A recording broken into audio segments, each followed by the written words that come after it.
review phase. And sorry, I've already bitten some time out. I always do that. I'll just try to get here earlier.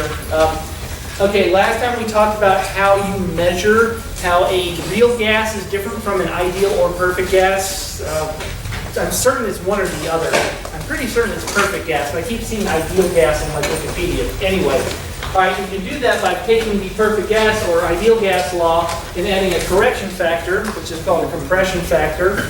It has another formal definition, which is the volume over the perfect gas volume, or the pressure over the perfect gas pressure. Again, I went over that. And what's kind of cool is you can take the Van der Waals equation. I'm not repeating it because that was done last class, but you can take the Van der Waals equation and figure out what Z is, and you can see a part that's close to 1, a little bit above 1, and a part that lowers it. And so you can figure out how molecular volume, which is the same thing as saying collisions, how the fact that things have volume, imagine that, and therefore they will collide, will increase the compression factor, and that's again a fancy way of saying that makes it not a perfect gas. The A parameter, as usual, kind of does the opposite of the attractions do the opposite of the collisions, and that kind of makes sense. We also have this residual volume. When P goes to 0, a real gas begins to behave like a perfect gas, but not perfectly. That should be 0. And you can prove that because if A and B were both 0, the residual volume will be 0, and a perfect gas had both A and B 0. All right, that makes sense. That sounds like a test question. I'm not saying, okay, I will put a question along those lines in the test. I promise you that, and I'll remember. Anyway, I'm not saying I'll be that. It might be. I'm a nice guy. Okay, so anyway, again, we take the Van der Waals equation, we manipulate it, and this is what we forget. You can see again how the collisional volume thingy does one thing and the attraction thingy does another, which is how real gases are different than perfect gases.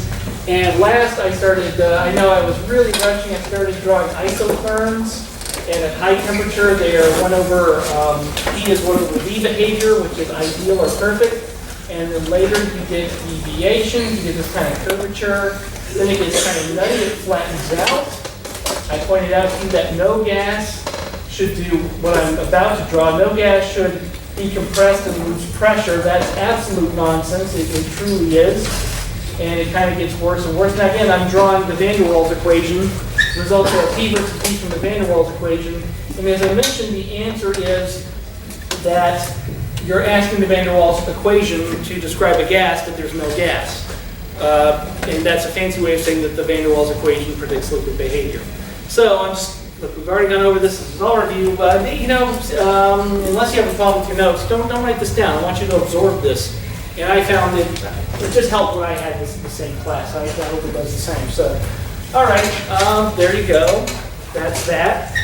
I totally forgot what we're doing. Class, no, just kidding. All right, so we're on chapter 2. Actually, here, let me draw a new board. Okay, so this class is Thermo, and we're going to start on Thermo today. This was a bunch of warm-up. In that number 10 question, by the way, I know there was a derivative that blew your head off. I did that so that you have to remind yourself how to do derivatives. You do seem to have a little bit more trouble than most classes. You need to get over that. Look at Wikipedia, look at YouTube. There's great videos on simple derivations. You will not have another derivative as complex as number 10. I threw the hardest thing at you at the beginning, and it will be easier from now on. No, stop thanking me. It's too much. It's a tidal wave of emotion. Anyway, so let's just move on to chapter 2, which is work and heat. And note that, as I said many times, you're going to be inundated with this. We're going to talk about a gas compressing, a gas expanding, as though it's a chemical reaction, because that's awesome because it's easy. And you can imagine a lot of chemical reactions, like if they're explosive chemical reactions, those are like expansion reactions. That's when a gas is created, and of course the gas would expand. So you can see it's actually kind of a logical stand-in. I think the word is fiduciary, but I don't speak English. So now in the process of a gas expansion, gas contracts. Yeah, lots of Van der Waals equations. It actually all makes sense, right? Well, when you see it. Okay, so what I want to do is look at heat and work from a molecule. From a molecular perspective. You don't need to write that down. I want to say, what does a molecule think heat and work are? And these are the fundamental things that go into thermodynamics. We're going to do, like, thermodynamics is like this bucket, a base of information. We're at the very bottom. We're just going to keep building up, and it will get bigger and wider and more full. Okay, you begin to heat and work. Okay, now I'll do work first. And here's another thing you're going to get used to, and I wish we all had virtual reality glasses. Gas expands and gas contracts, so what I've got is a cylinder. I've got a magic cylinder, and of course cylinders have a piston, and of course the piston can be pushed in or pulled back, and yes, I am a French mime from 1800, so that's why I'm so good at that. Okay, now a molecule is going to, if I don't do anything with this magic piston, if I don't do anything, so what? Right, so I'm going to do some work, I'm going to compress. Right, that makes sense. Now what does a molecule do? Molecules are bouncing around. Here's the magic plunger. I'll just draw a little square wall. Maybe I should make it round, but anyway. Now molecules hit walls and bounce off them. Now if you're working, and work, by the way, that would be compressing the magic cylinder. In the case of work, the plunger is being pushed inward, and I'll represent it that way. If you get confused by your notes, that's why you watch the video. And a molecule that was going to hit it here and bounce right off. You know what I'm going to do? I just thought of this for the first time. Seriously, I don't know, 13 times I've done this. And this is how I've drawn the arrow the same. Here, when you're doing work, I hope this makes sense. When you're doing work, it's getting smacked over the head, like you when you were misbehaving your parents when you were 5, or your girlfriend yesterday. So the molecule's being smacked over the head, right? That's what it sees when work is happening. So it's going to move a little faster, probably has more energy. Well, not probably, it does have more energy. That's what I'm trying to move the little arrow. Okay, so that's work. All right, now let's do heat. Heat is, by the molecule's perspective, which is the whole point, if I heat the magic plunger and the whole plunger, I guess the whole thing, the magic cylinder is technically a plunger, and the piston end is the, I don't remember anyway, the part that moves. Instead, I heat it. I heat it, and you've had enough chemistry, freshman chemistry and physics to know that, here I'll have to dot this because it's in the wall. Heat is thermal motion. If I have this magic cylinder and I'm heating it, including the plunger part that pushes in, I won't push it in, I'll just get it hot. It's shaking, right? Heat is thermal motion, you know that. So the molecule hits the wall while it's moving, and it gets walloped over the head, and it goes faster. From the molecule's perspective, could it tell the difference between getting hit over the head because I'm pushing on it from the outside, or getting hit over the head because it's shaking? And again, from its perspective, it was going to hit a wall, but the wall hit it back, right? In both cases. How did the molecule tell the difference? Momentum. When you are heating, it's getting more kinetic energy. Actually, well, now I've tried to draw these similar. I tried to draw these arrows the same. They got the same kinetic energy. Therefore, did they perceive a difference?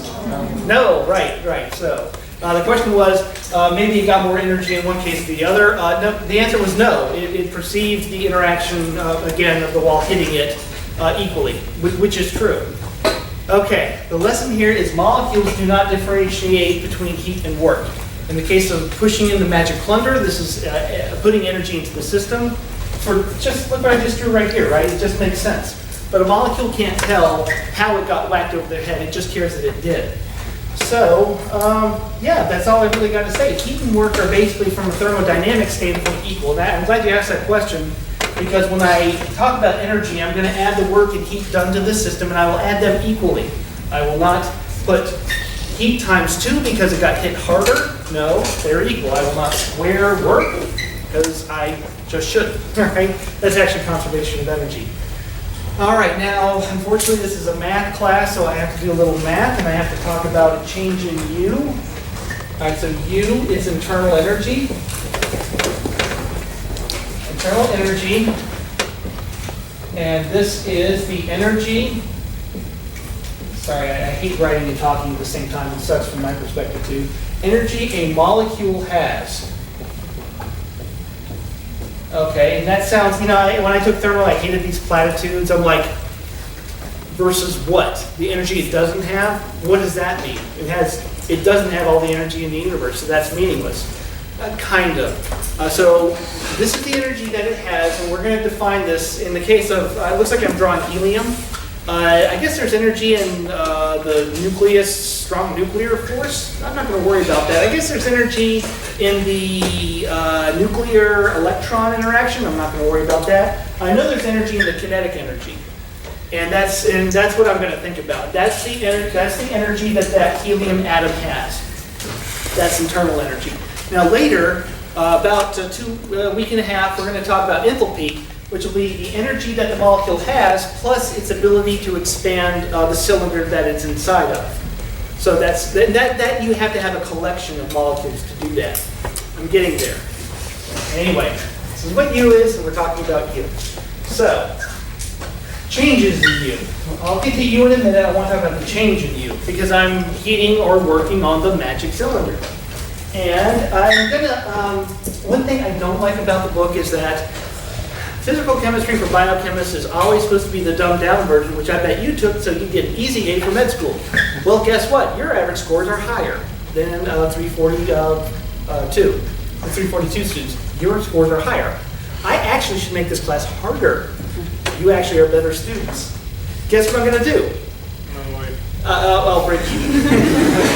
Actually, I didn't hear it. But anyway, we're going to break even. I'm going to give you the same level. When it comes to physical chemistry for biochemists, it's not biophysical chemistry, to be blunt. So I just largely just stick with examples that are biological. And I don't know, I can't really do better than that. I'm not really. Actually, I do a lot of cancer studies. I'm going to tell you stuff about cancer because it's going to scare the hell out of you, and that makes you pay attention. But for the most part, yeah, I'm not dumbing this down, all right? Because what I don't believe in is dumbing this down to the point that it's wrong, which is unfortunately what happens sometimes. Okay, so let's talk about change, a partial. Partials are changes, and I'm going to add heat and work. I'm not going to spell that out. Hopefully you know W is work and therefore Q is heat. That's traditional to call Q heat. I don't know why. Now again, to be very, very careful. Hold on. What's the value? Sorry, let me back up. This is energy. What are the units? Do partials have units? No. Yes, partials have units. But what value do they have? 0. Right, remember, this is an infinitesimally small change in joules. Joules remains, unfortunately, the number in front of joules is 0. Very good, very good. Okay, I'm training you. Now, go, I'm just kidding. So, now, remember, yes, the value is 0. It doesn't do anything until it's integrated. Oh, I can divide by something and get a derivative. Instead, I'm going to integrate it. And that gives me delta U, which is now delta Q plus delta. And I'm just reminding you of very strict mathematical symbology here. And because I want to get it right. Now I'm also telling you that because I'm often going to get it wrong.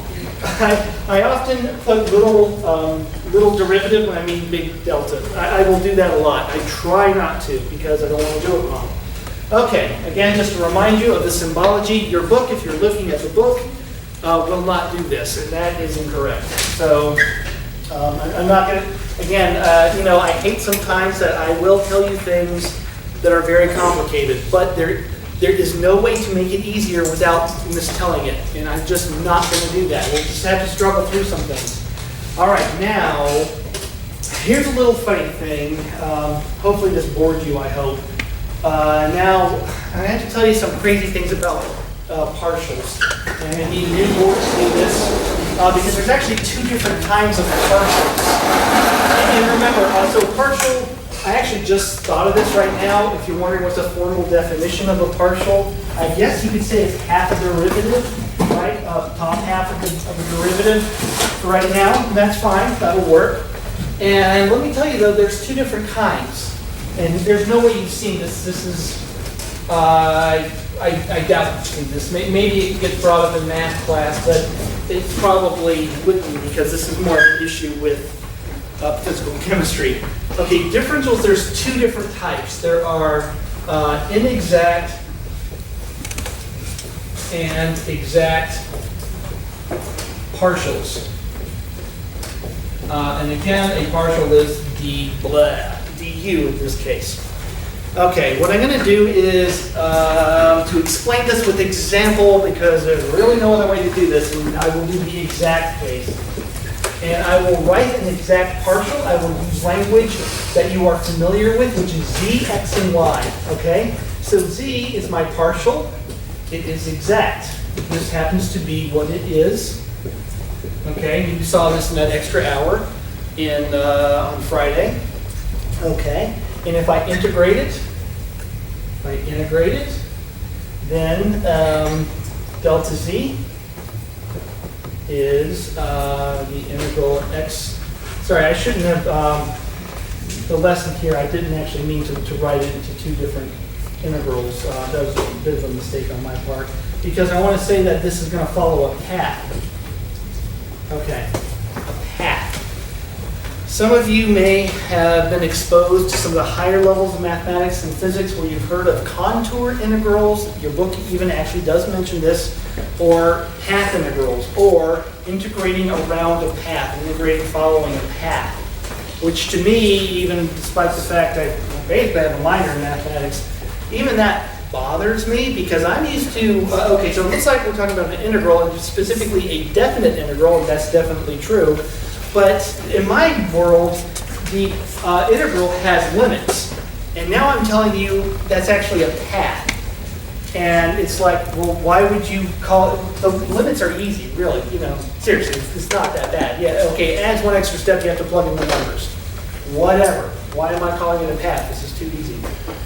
Okay, let me tell you how path integrals work. And again, by example. What I'll do is I'll put this down here, and then I'm going to work it on the right. So I've got y and x. And now, again, this is this has numbers, so I'm going to have to put numbers in this graph. Sorry, the y is, you can see how OCD I actually am. Okay, and I'm going to have to give myself points. Okay, so what I'm going to do is integrate from 1, 1 to 2, 2. Those will be the limits. Trust me, it's not that bad.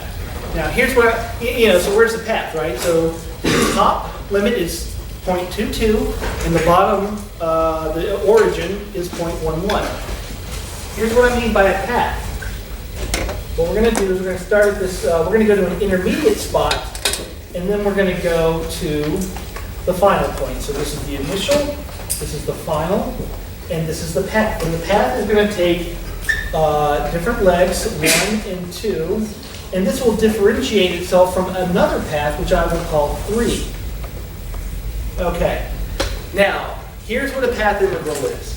This integral, where I get from my starting to my final point by going through routes 1 plus 2, and I'm going to differentiate that from following path 3. They are not necessarily the same.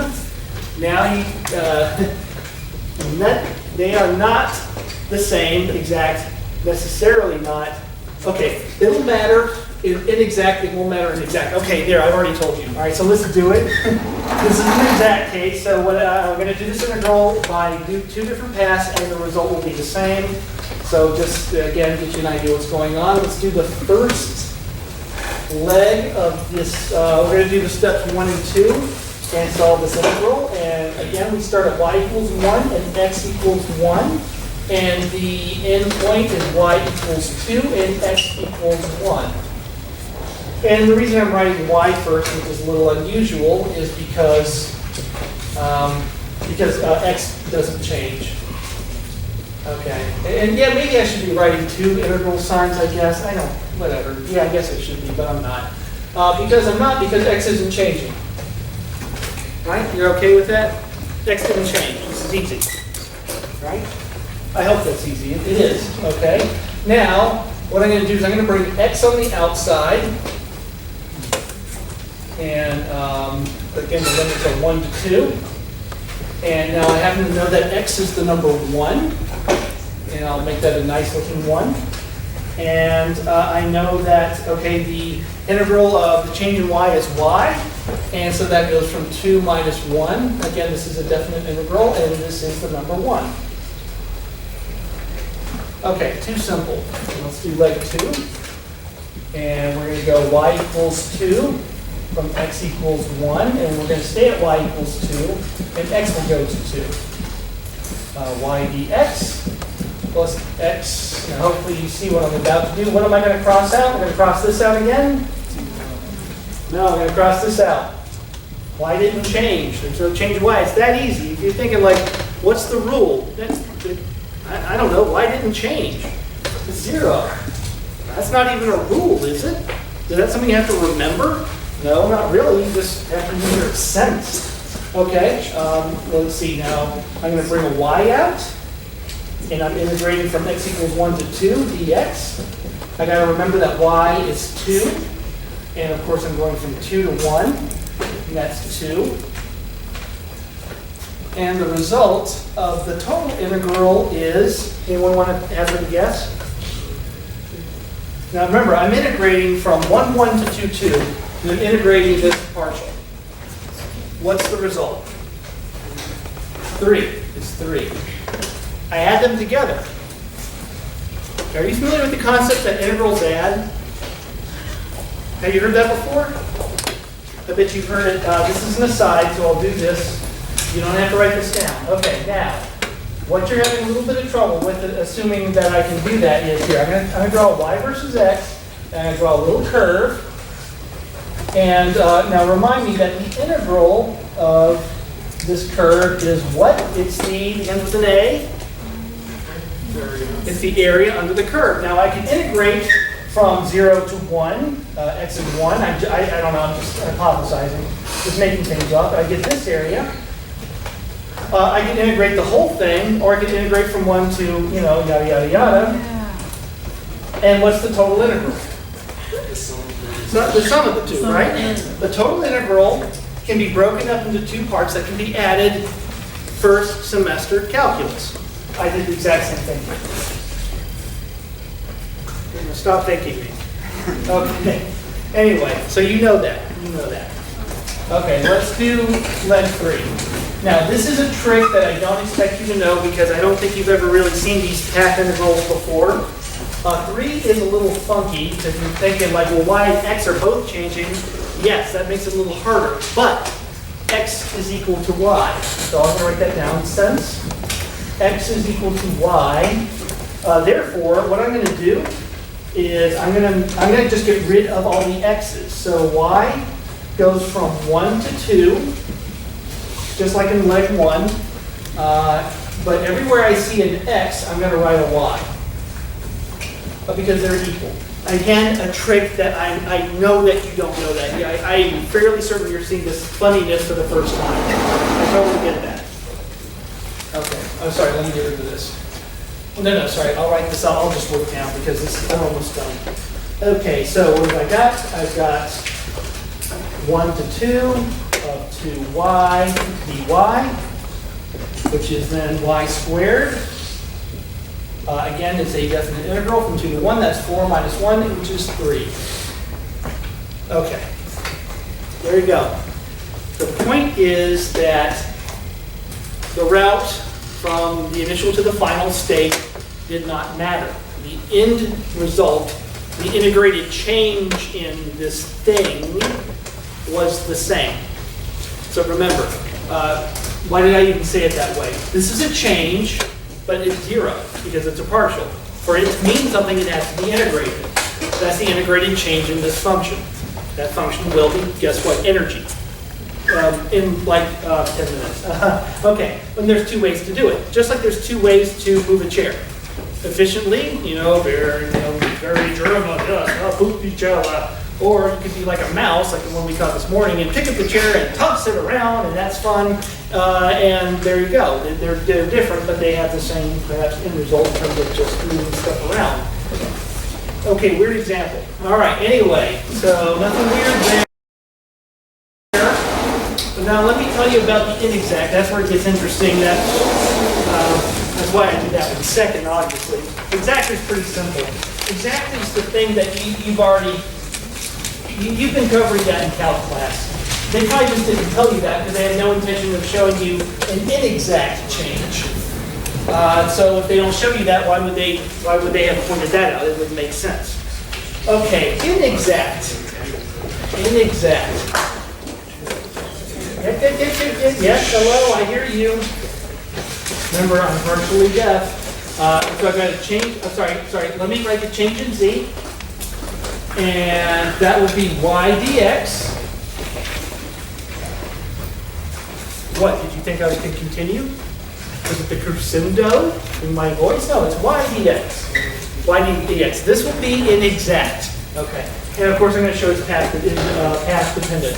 I'm going to integrate it again to give myself delta z, because otherwise this is meaningless. Okay, let's do path 1. And again, this will be easy. Y equals 1, x equals 1, y equals 2, x equals 1. And you don't maybe even write that down. Y dx, okay, is what? This is the first term from last time. You can actually do this with your head and give me the answer. Okay, yeah, it's right up there. What? How does x change? It's the same. Yeah, 0. Okay, we're done. We're done. There's only one term, right? Remember, I had to do a little extra because of the other guy. Okay, now let's do the next leg. Y equals 2, x equals 1, y equals 2, x equals 2, right? Yeah, okay, and I will go ahead and move the y out here, the x. Now again, I didn't do that last time, just because this really isn't that hard. Okay, y is 2, the integral of x is, the integral of the partial of x is x, and it has an upper limit minus a lower limit, and so this is q. Okay. So the total, I should have done this last time. So it's different. That's okay. This is not the same partial as last time. I should have had a different result. Now let's do 3. Okay. Okay. So again, I can do the same trick of making all the x's y's. I'm not going to write that down. I got y dy. And remember, that's because it's a diagonal, so that's 1/2 y squared from 2 to 1. Okay, that's 4 halves minus 1/2.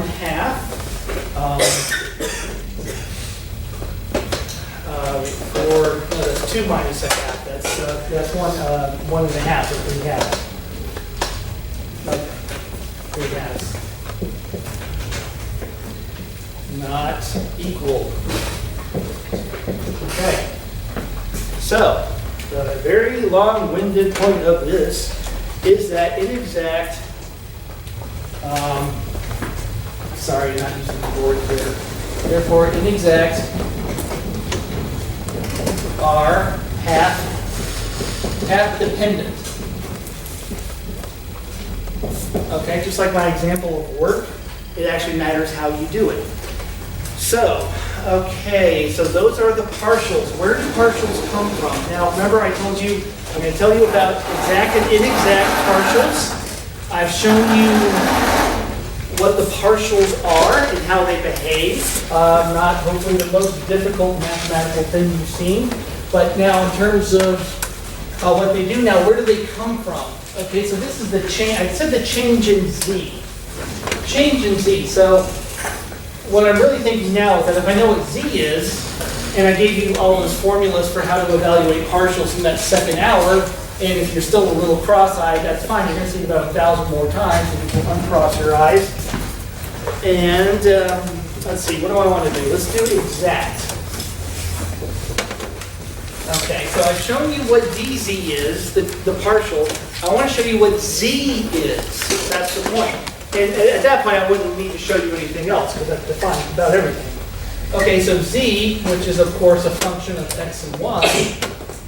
Got to emphasize, this is not dz. This is z. It happens to be x and y. Now, if you recall that the change, now in case you forgot, it was only less than a week ago. The change in a function is written this way, and you will be terribly sick of this by the end of the course, but it's okay. It teaches you how to think about these things correctly. All's partial, partial, partial. There's no reason to think that the partials can be manipulated, but these are derivatives, just like you had in derivative class. These can be done. In fact, I even did this example in the second hour, and I happen to know that this guy is y. Let's see, f of x, the derivative with respect to x, when y is like the number 5, is just the number 5, right? Again, that was probably the first week of calc class. This is x, and so the change in z is y dx plus x dy, which is my exact differential. I started out with this, right? It's right up there. I deleted it. That sucks. Totally planned to not do that. I did it anyway. Okay. Again, exacts, nothing difficult. Okay, now inexact. Z is equal to, okay, so give me a guess. Now remember the partial is just, okay, I do have, fortunately I do have that one up there. Y dx. So the partial is just this first term, there's no second term. So what's z? So what z does that? I know you're already thinking, well, it's x times y. No, that's this one. I just showed you that. X times y minus y.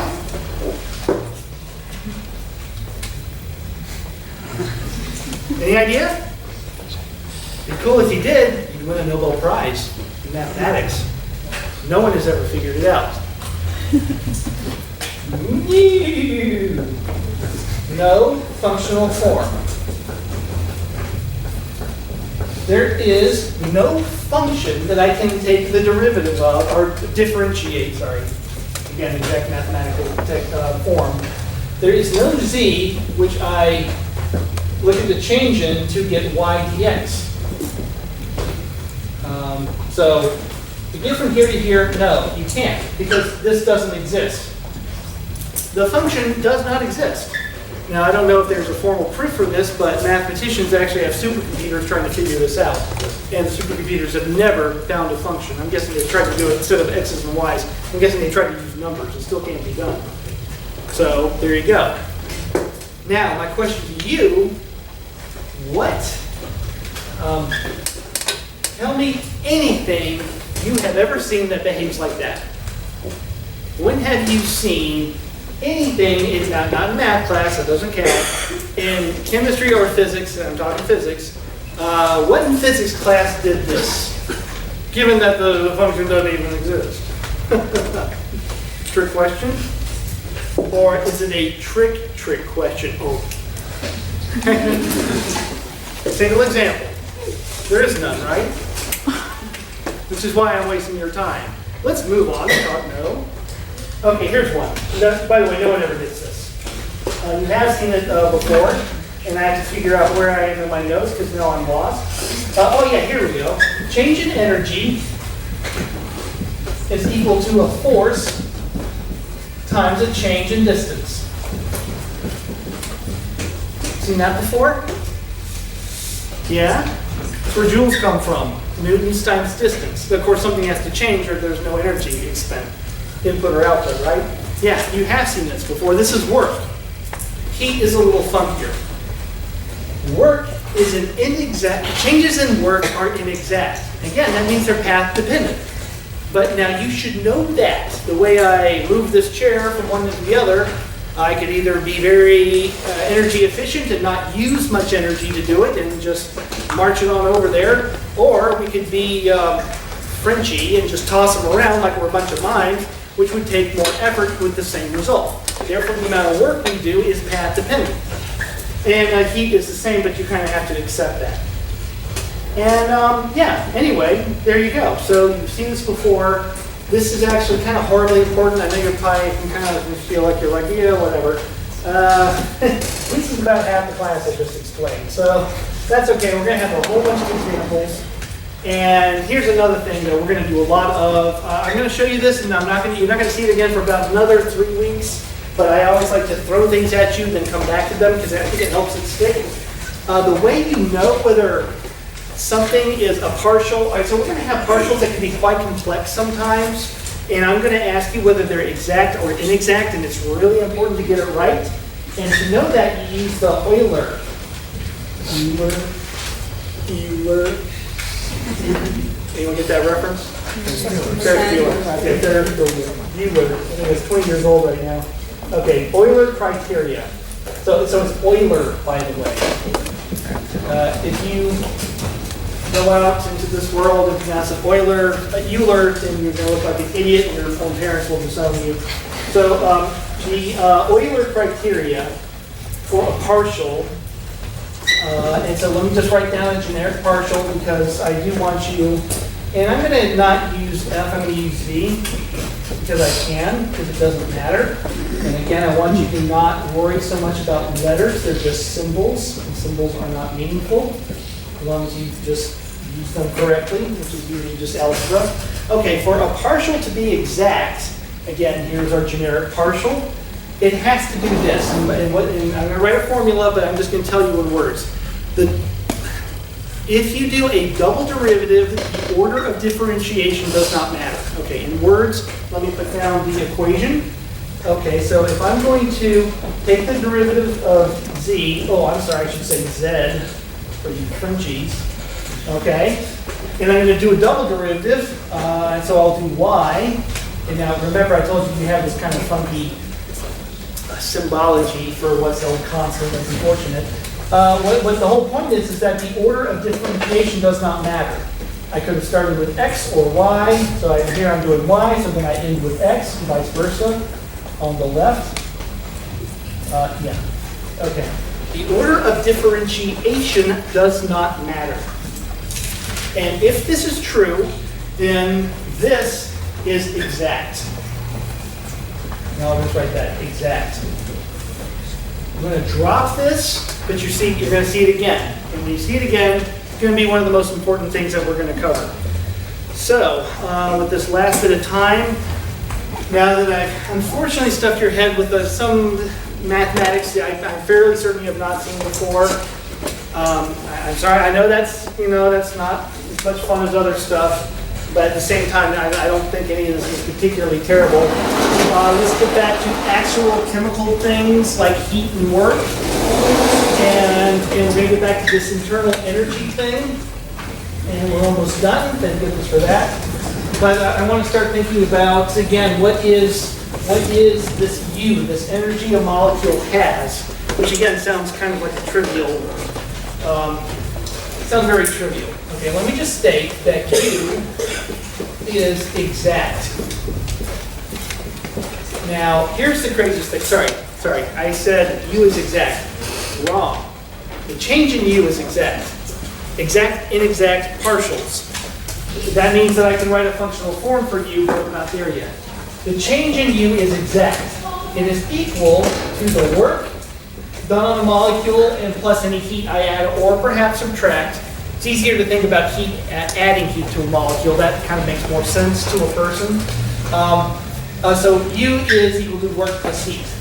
As I just proved to you, work is inexact. And heat is as well. We're going to do that in about a month. Inexact, but they add together to something that is actually exact. I have never understood this, by the way. This is truly bizarre to me. I cannot fathom how two inexact things come together to make something that's exact, but that is true. So I guess the path dependence, and again, work is really easy to understand as path dependent. An efficient car is the one you want to buy versus an inefficient car. If work was not inexact, that you wouldn't care what kind of car, it wouldn't matter.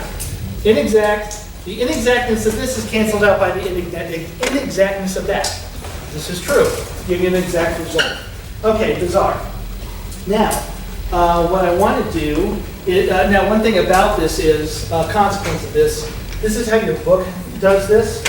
What it says that if you look at the chain, if you change a molecule's internal energy along a circular path, the result, which is the final minus the initial, again, freshman chemistry still does work here, is 0.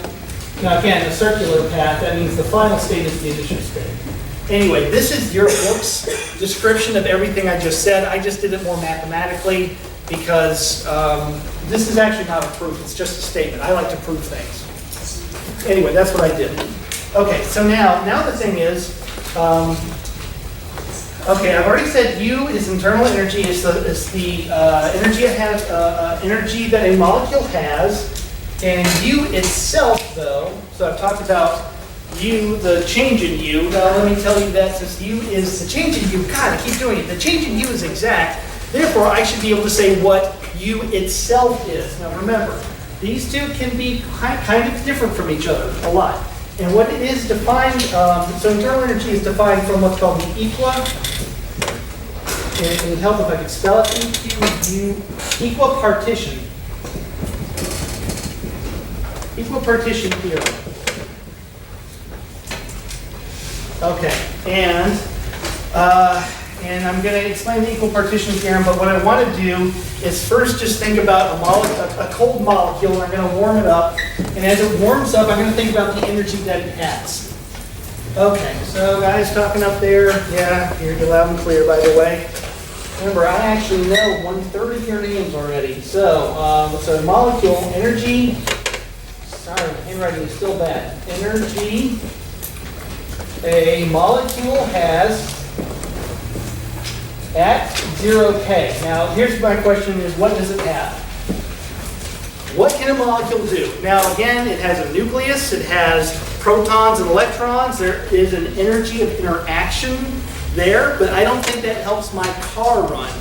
It would help if I'm building a thermonuclear device, but we're not in thermonuclear device engineering, are we? That's Chem 105 or something. Can a molecule translate if it's perfectly frozen? No, no translation. Because that's where I get pressure, and pressure can drive a piston. Remember, pressure is molecules hitting a wall. Can't hit a wall if it doesn't move. Or can it rotate? Can it vibrate? Can it do that? At 0 degrees K? No. Sorry, my bad. No rotation, no vibration. Sorry, that was awkward. No, can't do that. Now again, there is still energy in a molecule. Because of, the strong nuclear force that keeps the protons stuck together, you have the strong nuclear force with neutrons and all that. There is energy. I could rip the electrons off. That would take energy. I could add electrons. That would release energy. But I'm not here for ionizing radiation class. I'm not here on nuclear weapons class. I'm here on car engine class. This is car engine class. This is power plant design. Not nuclear power plant design. We're going to do coal burners in this class. So what I contend is that the molecule essentially has no energy. So if I say that, if I want to look at the internal energy a molecule has, I'm going to look at this as a function of temperature, and I'm going to start at 0K, and then I'm going to add actually translational, rotational, and vibrational as it warms up. So now imagine this. Imagine I have a calorimeter, and let's stick with something easy like helium, and I'm going to let the helium warm up. Now calorimeters work really well. As I let the helium warm up to room temperature, I'm going to measure the amount of energy via heat. That's not so important. Actually, yeah, that's fine. I'm going to measure the change in internal energy because this calorimeter is going to supply heat to the 0 degrees helium until it's at room temperature. That heat that goes in to warm the helium up to room temperature will be its internal energy. Right? Now that makes a lot of sense. Now that requires this part to, it is not 0, but I'm going to call it 0. Because when it comes to a gas expands, a gas contracts, to turn the engine, to turn the turbine, to turn on the lights from burning coal, I don't need to worry about this. If this was nuclear weapons class, then that is not 0. But that's not the case. It's going to make your life a lot easier. Okay, next class, by the way, is we're going to start adding up. I can actually mathematically tell you how much energy it takes to get a gas phase molecule to bounce off a wall. I can tell you how much energy it takes for a molecule to spin. Now helium can't spin, but CO2 can. CO2 can vibrate, and I'm going to know that from the equal partition theorem. All right.